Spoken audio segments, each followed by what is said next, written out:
Hey there, my name is Lanza. I'm a filmmaker based out of San Francisco, and today I'll be doing a little tutorial on some useful color grading tips. So the first thing I'll be explaining for color grading tips is the importance of shooting with a flat picture profile.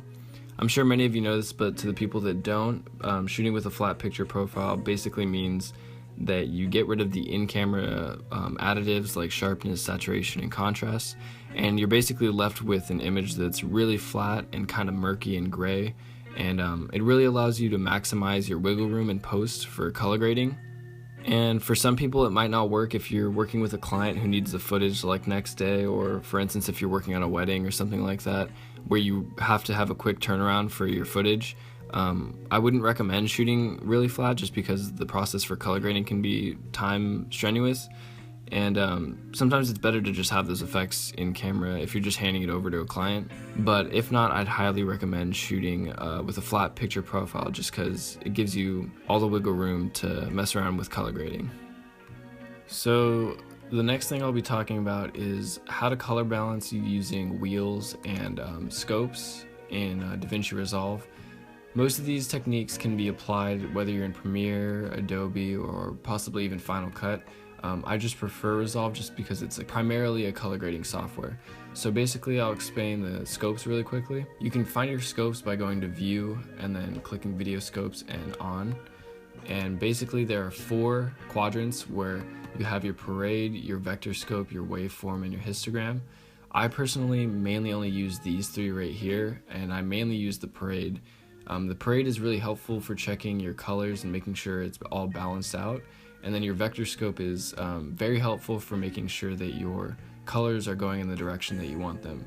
And the waveform is, you can check colors, but I mainly use it just to check the exposure, making sure I'm not under or overexposing. And I like to have these pulled up just because they're pretty useful to look at while you're color grading. So first off, I have this clip from Penelope, the short film I've been working on since the summer now, and we're just gonna go ahead and white balance it. So what I usually do when I first start color grading is adding a serial node, and then I like to adjust the white balance using the gain in primaries. And so if you look right here on the parade, you'll notice that there are a lot more reds and a little bit more greens than there are blues. And I definitely wanted a cooler look for this particular scene, so what we're gonna go ahead and do is drop the reds a little bit, drop the greens maybe a few, and then bring up the blues by a couple.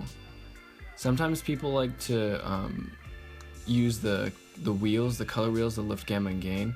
I find the gain, just using the gain in the primaries, a lot simpler and just a lot quicker. I really like to look at the parade just because it gives me a more technical look at what I'm color grading. And what I also like to do is go to the vector scope and make sure that my colors are leaning in the right direction. So if you can see here, it's a pretty evened out, but if we did want a cooler look to bring it more towards the blues and the cyans rather than the reds, oranges, and yellows, a quick trick is to just go to color wheels, go to your offset, and just drag this. If you drag it fully, you'll notice this little white gray bar going all the way over here, and if you drag it to the oranges, you'll notice it moves in whatever direction you have it. So what you can do is just slightly tint it a little bit cooler and just even it out a little bit. So that's basically how you white balance in DaVinci, and most of those techniques can be applied in Adobe and any Adobe products like Adobe After Effects, Adobe Premiere. I know Premiere now has scopes, so you can use these same techniques I've talked about in Resolve in Premiere. So I went ahead and just did a little rough grade on this clip from Penelope, and it's just a simple grade, mostly just bringing down the gamma and the lift and adding a little bit of contrast. And pretty much I'm going to show you this quick little trick that really tidies up your color grade. It's something that I think not a lot of people know about, and that's why sometimes your color grade might not look as professional as you want it to. But essentially what you're doing is you go into your curves and you go into your luminosity versus saturation, and you click the black tab right there, and then you click the white tab, and all you basically do once you're done with your color grade, this is usually the last thing I do, is drag this little bar and then drag this one.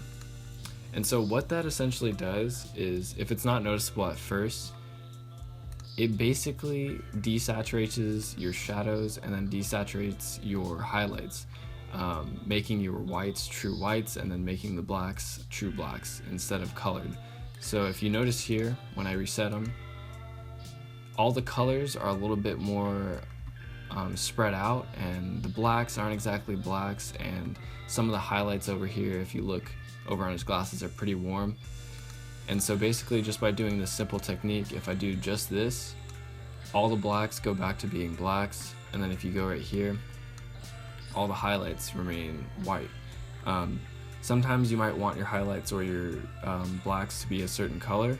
It all depends on what project you're working on or whatever the kind of look you're going for. I personally like to do this technique just to tidy it up a little bit and clean up the look. I think it really improves the overall color grade once you do this. So one thing I wanted to talk about in this little tutorial is the importance of lookup tables or LUTs, and why I think they're good and why I think they're bad. So pretty much I think they're good because they allow people to learn and set their color grade. As the lookup tables basically give them a base to learn from, and they can add it to their footage and kind of get an idea of how color grading works with DaVinci and how lookup tables work. I think they're completely good for starting people out and teaching people how to use color grading software. The reason why I think they're kind of have a negative effect is oftentimes you'll see videos where they'll just slap on pretty much any color grade and they'll just leave it at that, and in some cases that's fine, but I can't stress this enough. I think that people should be changing their footage around more, and I think it's kind of lazy just to have a lookup table and just slap it on there. I think it takes a little bit more skill, and I think people should really spend the time to learn color grading because it is such an important aspect of creating footage or making videos. But like I said before, I think lookup tables are a great way to learn color grading software, and I think by all means everyone should go out and download. The ones I recommend are the Vision Impulse and Vision Color Osiris packs. They're great for helping people learn what a good film color grade looks like, and they're just a good base plate to work from. So the next thing I'll be explaining is the importance of maintaining skin tones. And I think maintaining skin tones are pretty important just because it makes your grade look a lot more professional, and it doesn't look like you just slapped it on.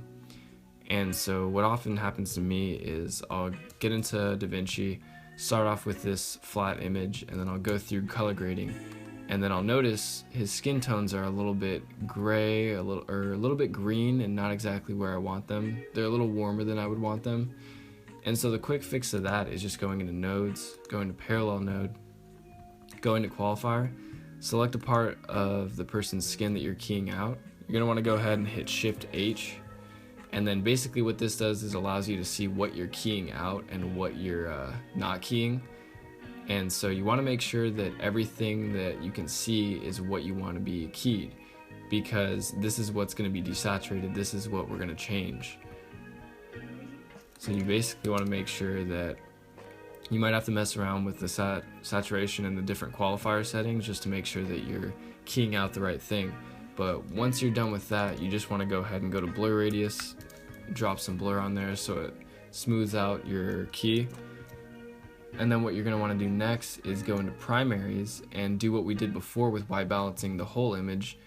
What you're going to want to do is just balance it out like you would balance the image. So if we can bring up the scopes again, we can see that this picture is a way more red and green than it is blue. So what we're going to want to do is just bring up those blues and then bring down the reds a little bit, and even bring down the greens. And this way you get a really neutral and natural looking skin tone. And you end up going from this to this. And I think it looks a lot better. Sometimes what I also like to do is desaturate it a little bit, and then sometimes add a little bit of contrast. But you really want to make sure that what you're keying out, like we talked about before, you really want to make sure that this is correct, because your whole color grade can be messed up if you accidentally key out the wrong thing. So you just want to make sure that what you do with the qualifier is correct. There are a few other tips that I think I should be explaining also that kind of are more geared for color grading specifically. I think that if you do an over-the-top color grade, the more you color grade, you might be losing the detail in your image. And so things like crushing the blacks or adding too much color to the shadows or the highlights, they could affect your image and cause you to lose a little bit of detail. You also want to make sure that the footage that you're working on is as good as it can be straight out of the camera, so that when you're working with it, you have the most amount of wiggle room. Sort of like what we talked about, making sure to balance in camera and also making sure that you try to shoot with a flat picture profile. So another thing I think people overlook is making sure to match your color grade between shots, and I think this is important because you want to make sure that your project is unified and it all looks, it all matches so that it's one project. You don't want one shot not matching the other. So I think it's really important to make sure that your footage is color corrected, and then make sure, even after you're done grading, to recheck and make sure that everything matches. So the last tip I think I'll be leaving everyone with is making sure that your color grade matches your project.